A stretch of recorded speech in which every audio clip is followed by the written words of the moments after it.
Welcome to Real Talk. Hello. So glad you're tuning in from wherever you are. Hey, someone's real comfy today. My wife, oh my goodness, she's ready. You know why? It's because we're talking to family. That's right. It's our close friends. So why dress up? So, babe, why don't you do the honors? Do the honors. Who would be insulted? Do the honors, babe. Why don't you introduce our dear friends and our guests? Yes, Pastor Tim and Pastor Malani from Horizon Church. Long-time friends and ministry buddies. And This intro just keeps going. The best. Oh, yeah, we don't want come on. They're incredible. Hey, you guys are incredible. We love you. No, seriously, no, stop. No. Potentially, we might be related one day if our daughter and son get married. That's Possible. We have an arranged marriage going on. We are in talks. We are in talks 8 weeks apart. That can happen. Hey, how are you guys? Family, we love you. How's everything going? Talk to us about life in ISO. So, We're good. We have a toddler, Lacey. enough said. That says it all, man. I think that's about us. Yeah, she's locked in the room now. So, you hear some banging, screaming. Don't worry about it. She's all right. We're hiding from her though. Like, Yeah. We've locked ourselves in the room. That's so good. We're good. We are good. We're loving the extra time together and the extra time with Lacey. Lacey's in daycare a little bit, so she's there today, and things are good, man. So no complaints from us. So That's good. awesome. So good. Hey, so good to see you. Honestly, it has been a very long time since we've hung out. Yeah. And so glad you guys are on here. Hey, you know what we're going to do? We obviously know you guys very well because we've done a lot of life with you guys. But we want all of our millions and millions of viewers across the world. Hello world. Hey, don't laugh, all right? Don't laugh. Subscribe it. I'm speaking it prophetically into being. No, we want everyone to know a little bit about you guys. And so what we're going to do is we're going to do a game called Would You Rather. Is that on my phone? Is that yours? That's How pro are we right now? We are so pro. Anyway, what we're going to do is we're going to play a game called Would You Rather. We just want people to get an insight into your brain. We want people to pick it apart, see what you guys are about. And so, are you going to ask the first question? And who are we going to ask it to? I feel like my first question could be both of them. Okay. You know what? Do you I'll want be to honest start with with you. the question? I should have. Who was the first question to you? both of us. Both of you. So this one is not a clear right or wrong. This is, it really depends on the person. I personally haven't been able to answer this for years. Would you prefer a head twice the size or a head half the size? That's a stupid question. But it's hard to answer. Twice It's a hard question to answer. We're half the size. Or Because then half it makes the my size. chest look big. You know what I mean? Yes. Finally, for the first time in my life. That's it.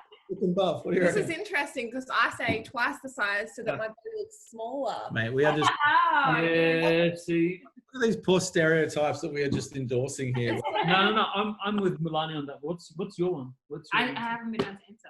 I'm too scared. No, to I reckon real talk with the Biasettos. You gotta let's Okay. reveal. No answer is not an option, Katie. Yeah, there is. Okay, well, Yeah. practically, like having a smaller head because the neck pain from having a huge head, hats, See? all that sort of That's stuff. true. Pragmatic. This is Katie at her best.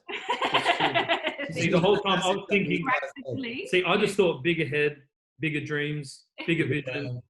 Doesn't mean your brain's bigger. Just Bigger ears. smarter. Your skull is bigger. Yeah, I know. Okay, Oh, wait. person Hey, that's an imagine interesting having question. Like, that's an interesting part of the question. Is it just an increased size of Size. skull? Not brain. And your brain not stays the same. capacity, Yes. You can't. Yeah, but then what happens if you like roll your head and your brain's like I'll be getting more concussed than I already am. You know? That's true. But then you think about it, you'd have no preaching material because all of your preaching material is concussion stories. Anyway, what I can remember is preaching material. The rest of it, I can never sit through the first 5 minutes of any of Tim's sermons, just for our audience out there. He tells such I'm horrible gonna do intro then. Tell you what. intros, Katie can't injury take it. stories. I can't take them. I can't take any That's your, injury actually, you know stories. what? Why don't you tell us your craziest injury No, story no, right now? No, but like not. Okay, No. I'm No, leaving. you gotta. Katie. And why don't you show the people your resilience and your growth I can't. over the time of our relationship? No. Katie, you loved us, Right. would stay. Yeah. All right, go. Gotta do it. Go. I don't know what part of the body, like head. No, like your worst one. Narrow it down. He's got a Your lot. worst one. What do you? Okay. Oh, let's ask Malani this question. What do you? Yeah, say? go. I'm gonna say, I don't know, because the worst one for me would be like the one that you did to your face, Yeah. because that's a precious commodity. Let's look at this. This is You, the money maker. Money Look, maker. you might be able to see this scar I got. Yeah. A little bit. I Yeah. don't know, maybe not. Anyway, I punched a handlebar of a push bike through my face. Yeah, trying to do a backflip into a foam pit at a friend's place, and yeah, I could breathe through my face if I held my nose. That's probably up there. Also, fun fact, that's probably why you think, oh wow, Tim's so attractive, but he's had plastic surgery. Plastic surgery on the nose, so you don't Have get you actually? tell you what. Have Hey, you actually had plastic surgery on your nose? Well, it was a plastic It surgeon was a that plastic did surgeon. the But surgery. I like to say that. I like to exaggerate. You are just fake, bro. That's right, man. Fake talk with Tim. You heard it. You can hear it. Oh, That is so deep. yeah. Fake talk with the Biasetto right now. I actually, how did I not know that? That you had plastic Oh, this isn't surgery? real. Do you want me to take it off? Yeah. Can you imagine that? It's like Mr. Potato Head, like just the whole thing comes off. Oh my god. Wait, that is crazy. Okay. Next question. All right, sorry, I'm getting distracted. No, that's good. Okay, the next question is: would you rather know how you die or know when you die? Ooh. How? Yeah. How? Then you can avoid it. You just never Oh. do that. No, but you. I can never die. I'd live forever. Coming up with Yeah, these. see, no, I could. A sandwich or That's- eating. Eat pizza for the rest of my What life. if he's like eating? Fast. Okay, no. These are all very valid points. Food. Okay. Yeah. So, Okay. Would you rather be uglier or dumber? Oh, oh man, definitely. can't get much uglier than this. Let's go. Oh, You have some one-liners ready to go. I love it. So good. What did you say, Malani? Definitely uglier. Yeah. mate, she could Who drop wants a to be she could drop a dumber? number of notches and still be above the best. Hey, there it is. No way. Well played. All right, here's the last one. Would you rather say everything that comes to your mind or say nothing ever again? Malani, ooh. I can mainly say everything that comes to my mind already. Yeah, that's true. That's true. You- Probably nothing. I would definitely say nothing. I don't mind a bit of silence. So That's how he lives anyway. He doesn't say it. I say it. Guys, this is real. We're getting an insight into people's you could marriage. learn sign language, and Yeah. then you could. Yeah, that's what Katie said. That's still communicating. That's Katie, still you can saying do sign something. language, right? Yeah, that's what I said. I'd rather say nothing. Everyone would think you're so nice. Because, Can you say something in sign language or just to the people? hello, how are you? Did you say Good. hello? Good, thank you. Like how we Hello, all how say are hello? you?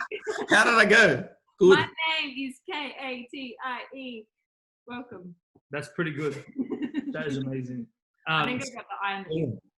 Wait, that's actually what happens though when we're in like public spaces and Katie wants to tell me off. I've actually learnt the alphabet, so I know how to sign the alphabet. And so what Katie will do is she doesn't like if there's a disagreement and we're in a public space. Is that a silent argument? Yeah. So for me, I'm like, I would prefer to say something, right? And just like, let's get out and open. Let's be real. Katie is like aggressively, like you can just hear.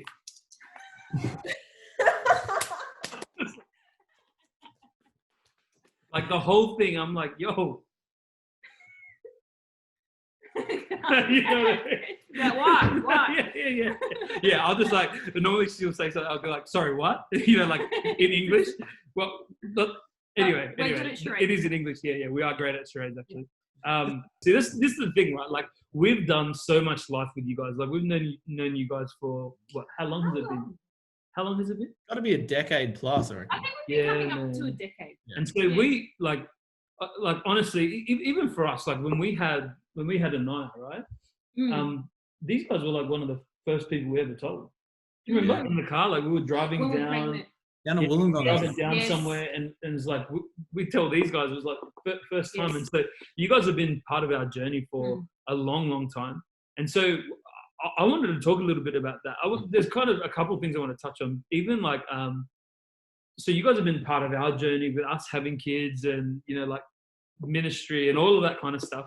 But there's obviously a few things that people don't talk about, and the challenges of having children and that journey, which is a real journey. And we know, obviously, walking and praying with you guys, walking through it, you know, like as a support for you guys as well, and just friends. We'd love to just talk a bit about your journey. So could you guys tell us a little bit about how your journey was? What was it like? What were some of the feelings? Yeah. Let's, because again, it is real talk, and we want to talk real and just really hear the hearts of where people are at when they go through something like that. People see the beautiful family photos, but tell us the story behind them. Yes. Would love to. Do you want to share? Or? Yeah. I think, well, I mean, everyone's journey is different. Yeah. For us, we were very much like, oh, like we're not ready for kids. And then one day you just get to this point where you're like, you wake up and you're like, oh, I could have a baby. And you just assume, because, you know, for so long in our married life that you would just fall pregnant naturally because you've been trying to not fall pregnant for so long. And so you just assume, oh, I'd like to fall pregnant. It'll probably happen this month. And then, you know, you calculate in your head automatically when they would be due. And I just remember doing that from like day one. And then I remember thinking, oh, I can't believe we have to wait 9 months. Yeah. I'm a baby like now. I'll wait 9 months. It's so. Yeah. And then I remember for us, that journey, you know, it didn't happen first month, second month, and it was such a long time for us until I guess we went down a journey of like infertility, and so it was a real struggle for us. Because we basically were, like Malani said, keen as. And then month after month went by and we're like, man, when do we talk to someone about what's going on here? And so it ended up being about 3 years of us trying before we had Lacey with the help of IVF. Yeah, well. So we were on a massive journey from when we started, wanting to have a child to actually holding Lacey in our arms. Well. As you can imagine, there's like some massive ups and downs through all of that. And just that journey of IVF in and of itself is something I don't think, you know, a lot of people have a chance to talk about. Yeah. And so, I don't know, we've always felt that it's something that we would love to share with people, encourage people on, and just to walk with people as they go through their own journey. So, and I think in church as well, and I believe that God can heal, God can do anything. And God promises where, you know, circumstances tell you otherwise. But I think sometimes, especially with IVF, it's not spoken about because it's almost like you have no faith, or how is God going to move in that situation? Yeah, wow. And so it's a bit of a funny topic, I guess. So what was that?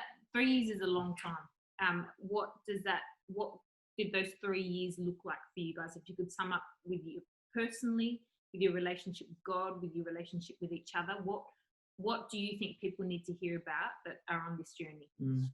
Can I just quickly say, one of the things we definitely learned was how many people actually go through this. Yeah, so true. Yep. You know, you don't hear a lot about, because I mean, people probably, it's a bit private, a bit personal. People go through that maybe with just their partner, and some people obviously involve family and close friends, but a lot of people would journey this just the two of them. And so we were just blown away as we started to open up about our story, the number of people who were like, that's us. And I was always the young guy making like fun of couples and being like, when are you guys going to have a baby? You know what I mean? Especially like people that are like older couples. I'm like, come on guys, time to have a baby. And I'm running out.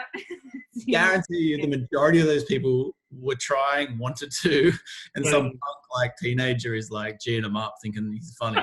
We learned a lot about like the way that this impacts so many people. But I mean, personally, what do you think, babe? How do you feel on the journey? I mean, like, if we're going to be real, personally, you know, there was a lot of tears. There was a lot of questioning God and asking, I felt like I wrestled with God and asked him to give me a promise, like, you know, give me a word and I'll, you know, like I'll do anything for a word, just give me a word. And I think times it was quite isolating because, you know, other people that I knew that were on the journey were, you know, they were like, oh, I feel like God's going to come through, and, you know, they were waiting as well for years. And I guess for me personally, I felt almost like God had left me because he didn't give me a word as such, like, you know, like your promise is coming, or you know, a timeline, or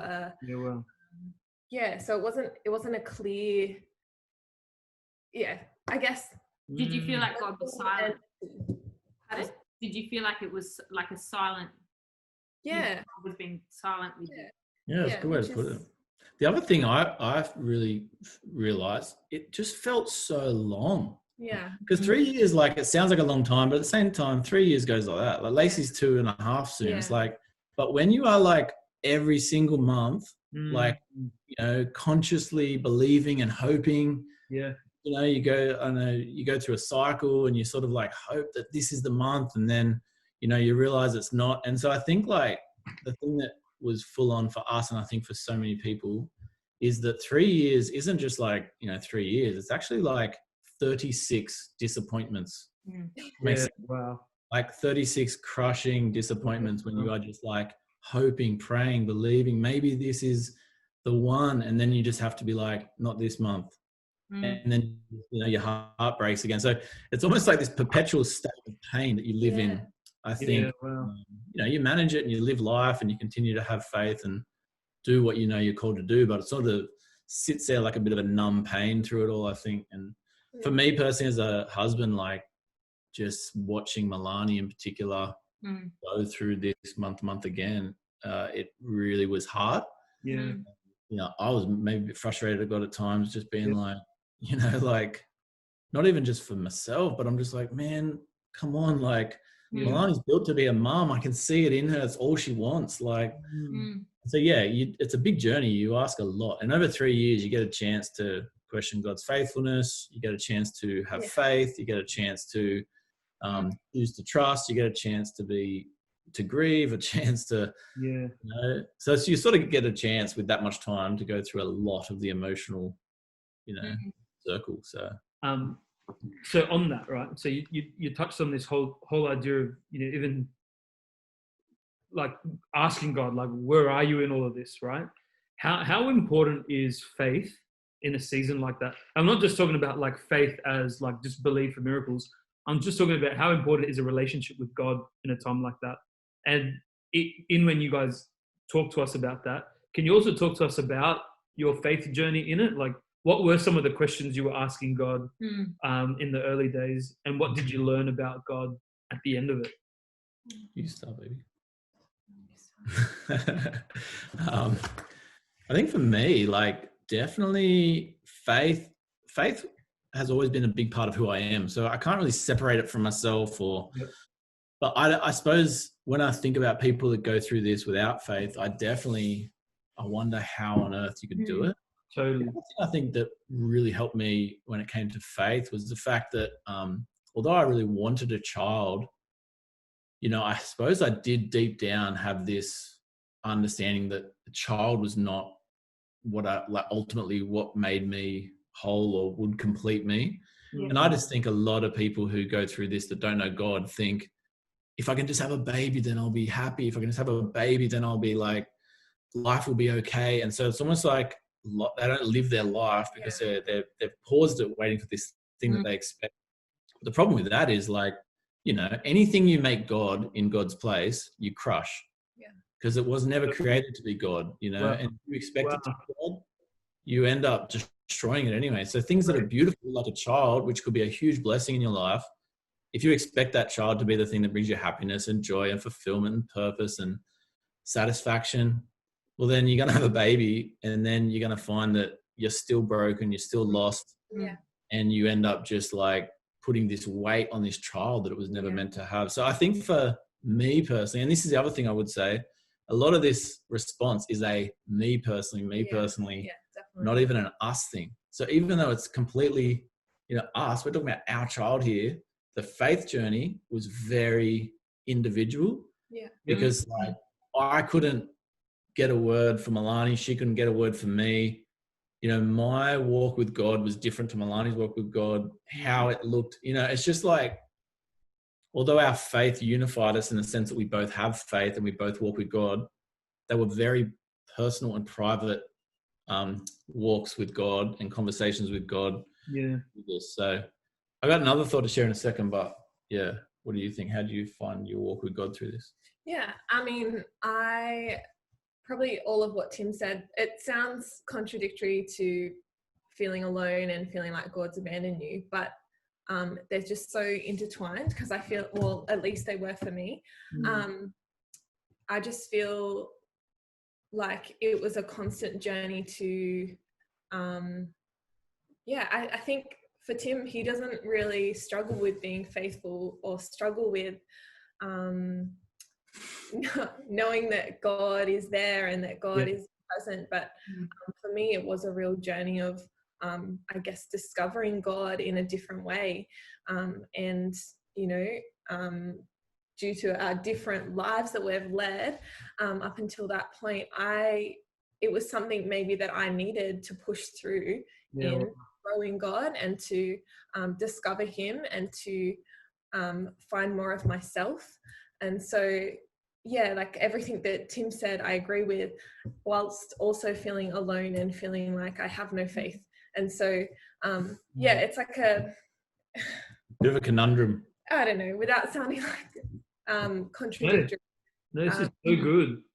Yeah, it's just. I think the other thing that's real interesting is, like, I'm a very internal processor. So like, I'm a little bit like, I know I can just power on.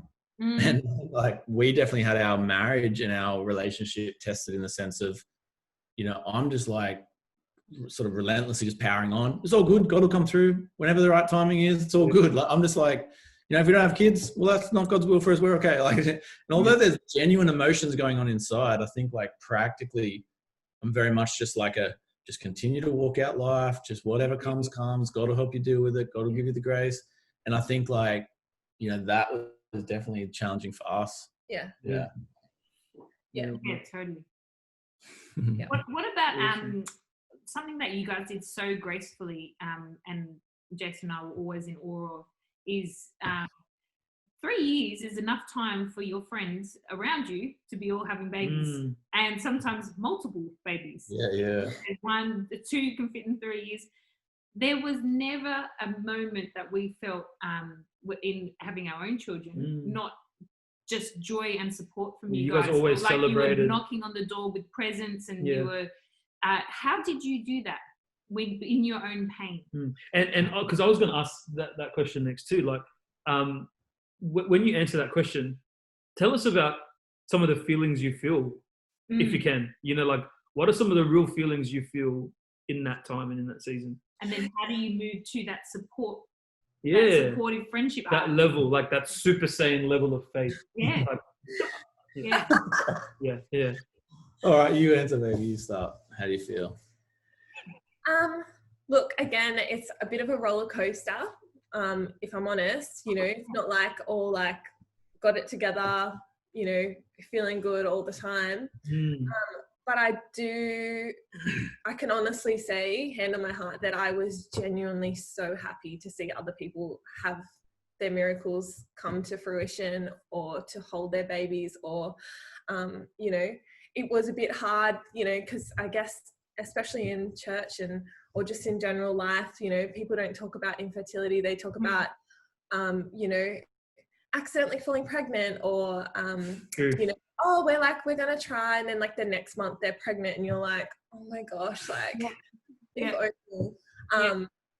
but yeah, I guess, you know, it was really hard in some sense, but I was genuinely happy to see people in their miracle, because I know that God, I know that God loves me. So if He's going to give them their desire, then why would He not give me my desire to have a child? Especially like, we had a couple of friends that had been trying for years and years. When they felt pregnant, I remember we looked at each other and we said, look, honestly, nothing in us is upset right now. We're just happy. But then there was definitely a couple of friends that like got pregnant, you know, quickly or just whatever. And, you know, there were times I remember, like, you know, inconsolable would be one of the words that comes to mind when like the weight of it hits you and you look up, you know, Instagram, like, oh, this couple's pregnant. And I think like you're never not happy for them. I don't think we ever were not happy for anyone. We were so happy for them. But it almost like magnifies your pain. Yeah. And puts a finger right on that area that is painful. And I don't know, like, what would you say to some of those times? What are the emotions Jason's trying to draw out of us here? I just want you to list all the couples that you hated. Like, I've got a list. I'll just go get it. No, like I think that was so beautiful how you put it, because I really do like there was a genuine joy when I found out about a new baby, and like how could you ever not be excited when the baby arrives, like precious baby that is like the cutest thing. So I think I guess that highlighting of pain, you know, there were times where I was, like Tim said, inconsolable. You know, would have to like drag me off the floor and put me in bed because I would just be so upset that it's not, you know, our time. And you know, in the back of my mind, I knew that God's timing was the best, and you know, He knew best, and He loves us, you know, and sees more than we can ever see. But you know, those. So good. It doesn't take away from the pain that you still have in the moment. Yeah, it was real. It was raw. It really hit a nerve for us in ways that we didn't know before. And it's full on. So. But I think overall it grew us, and I feel like our capacity to and empathy towards other couples and who are going through that. And I really feel like it's something that I'm passionate about, because I guess no one really ever spoke about infertility before we went through this, but yet so many people were going through it. And so, I guess it's grown us in a way that God can use us, and grown us in a way that, you know, and we're still trying to figure it out. And also, like, how's this, right? Like, I know we would have loved our children, whatever, like with our whole heart, but like one of the things that I've just loved about being a dad with Lacey is like, it's almost like I don't take it for granted, because I remember there being a time when we were like, we might not be able to have our own, you know, physical children, we might adopt or something like that. And that's beautiful when people do that. But when we were given this gift with Lacey, it's like I just feel like, it's like I realize what I have. Yeah. You love gratitude. Always loved it, but maybe not realized how special it was. And when you know that you might not be able to have something and then you are given it, it's like the most precious thing. And it's like, it's been a real blessing in that sense. It's made me appreciate our daughter and the gift of God that she is to us. So, So what would you be saying to people out there now who are currently in the infertility journey? Can I just say one thing, just sort of answering that question, but also like the whole question of IVF, because we went through IVF with Lacey. And for me, like, I'm a real contemplative person, you know. I need to resolve certain questions before, you know, I'm settled or I have peace. It's like I don't just sort of, you know, easy or quickly move into big things. And I remember that being a massive journey for me, because, you know, I suppose if I was a single man, part of you goes like, oh, you just, you know, power on, do whatever you want. But I think like one of this journey, Malani and I, when it came to IVF, we were like, this is like our next step. What do we do with it? And I remember having this conversation with a guy way back, a pastor, who had said, I'll tell anyone who does IVF to their face that they don't have faith in God or whatever, blah, blah, blah. It was in the back of my mind, this convo. And I'm like, what does it mean? Like, is IVF like not trusting God? Is IVF doing it in my own strength? You know, you've got this Abraham, Haggai question of Ishmael and Isaac. And, you know, all of these things that I personally, just being somebody that really cares about those kind of things, just was like, God, I just don't want to do something in my own strength. I don't want to do something in my own will.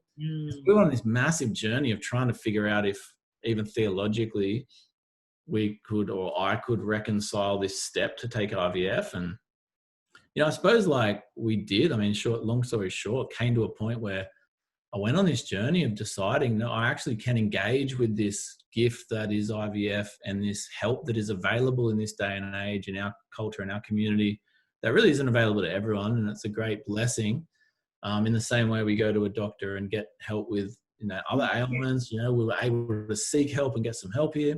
And a real confidence at the end of the day, like no life can exist apart from, God's breath. And, if God really didn't want us to have kids, well then, this wouldn't necessarily work as well. And so this real journey of discovery and sort of, searching came about from it. And I don't know, just maybe even for somebody who's at that point, trying to decide, like, it's a very personal and unique, decision. I know some people who are like, nah, wouldn't do it. Other people who are like, yeah, what's the big deal? But I think in some ways it's like Paul when he talks about those who eat meat, not expecting other people to eat that meat, or those who don't eat meat, not eating it against their conscience. And I think it's a real personal journey with God, but even just to make myself available to anyone listening who's like right at that point, they got theological questions.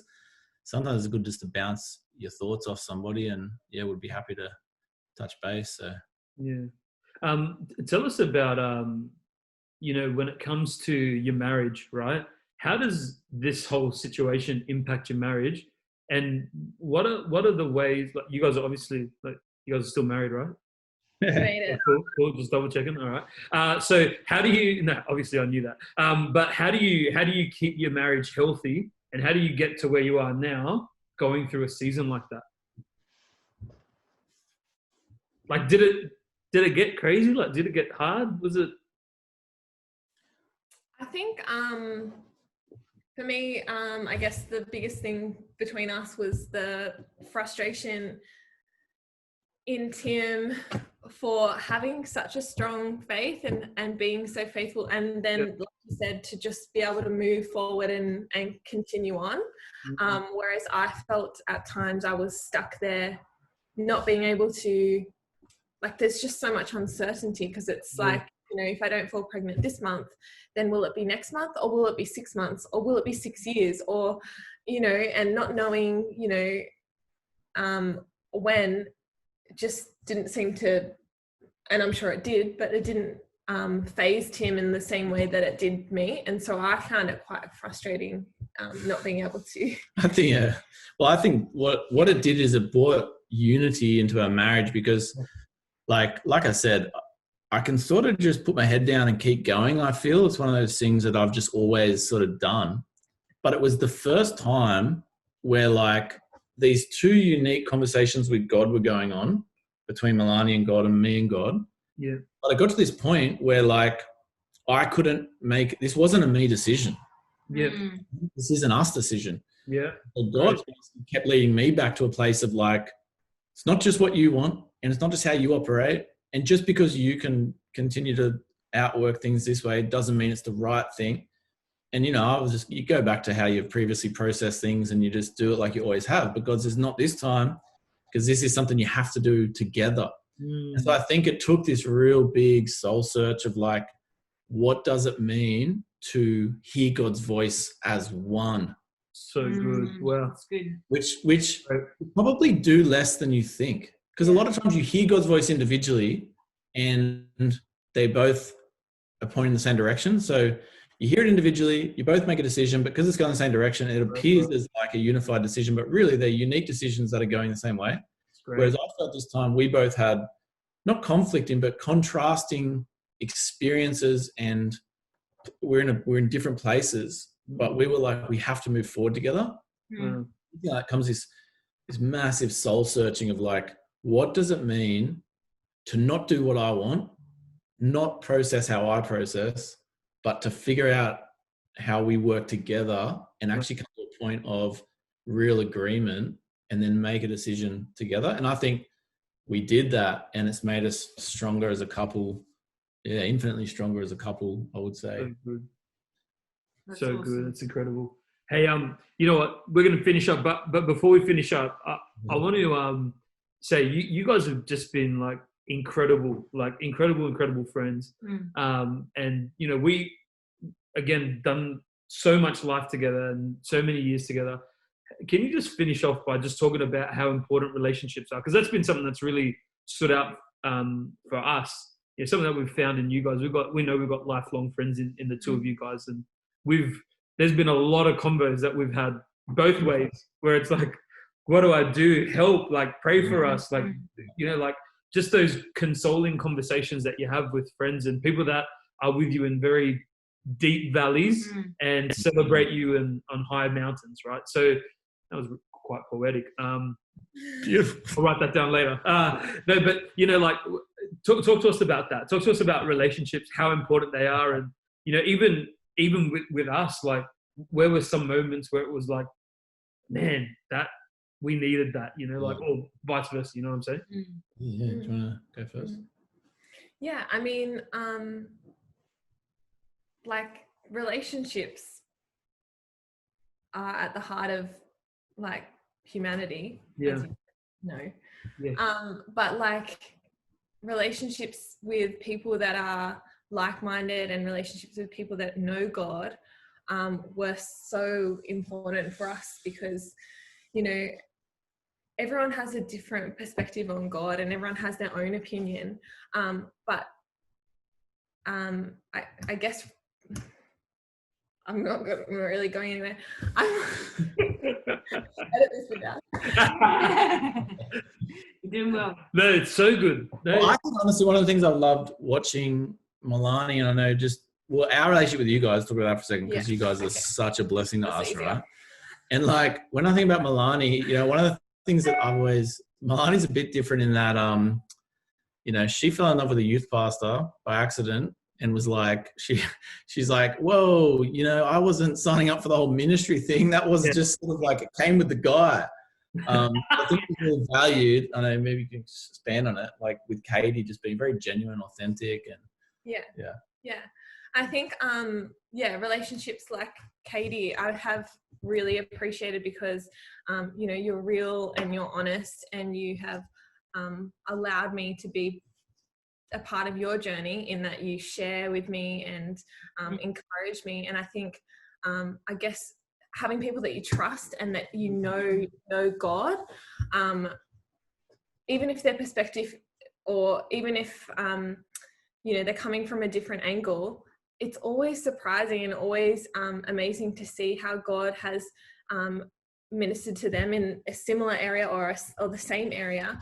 And I think, you know, I had people who also were going through infertility and who also knew God, and to get their perspective on it was I needed that because I needed to know, first of all, that I wasn't alone, but secondly, that God was speaking, because at times it didn't feel like he was. And so sometimes I feel like God speaks through other people and the relationships that you have. And sometimes, you know, either you don't want to hear God's voice or you can't hear God's voice. But God is always wanting to speak to you. And if he has to use someone else, I know at times he's used Katie and my other friends that are in ministry and in church life, like he will speak through them if he needs to. Like he will find a way to speak to you. And so, we love you guys so much. Hey, and you know, I really believe that you can almost handle anything if you're having fun. And I just think, Jace, like, we have had a lot of time, you know, traveled the world. Even as families, we've been on holidays over to Indo, and you know, there's been a lot of time spent laughing and enjoying each other's company. And it's almost like those friendships matter when you're in those valleys. And I think we're both our side and on your side, like you've journeyed those valley moments. But I think like it's just awesome when time goes by. You look back over 10 years. Yeah, there's been some valleys, but my gosh, has there been some good fun? Hey, so many, bro. Like, that's what life's about. I'm like, what's the point of life if we're doing all this activity and work? So and joy and life and friendship. And I think we really reflect God when we're in good relationship with people. And I think it's one of the biggest blessings God can give any person, and that is friendship. And so I just think, man, you guys are one of God's greatest blessings to us as a couple and us as a family, and many more great times to come. We love you, man. We love the two of you guys. Well, we love the three of you guys. Hey, you know what? We also do this segment on our highly rated show called By The popular Deep Dive. demand. Called The Deep Dive. And so what the deep dive is we take a dive into people's past, people's histories, and we pull up these photos, and we just want you guys to do some explaining, tell us what's going on. So what we're going to do right now is we're going to show you some photos. All you got to do is just tell us what's going on here. Love this photo. This. Talk about this one. So cute. Well, this is Lacey. She's adorable. Cutie. We're at PCP in the city, Yes. where my little brother works.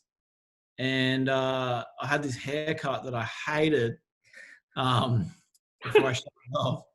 And Lacey would have been just under 2. So good. It was probably a year ago. She's like 1. Wow. Look at her. Family photo. What a cutie. Hey, speaking of haircuts and family photos, check this one out. Look at these guys.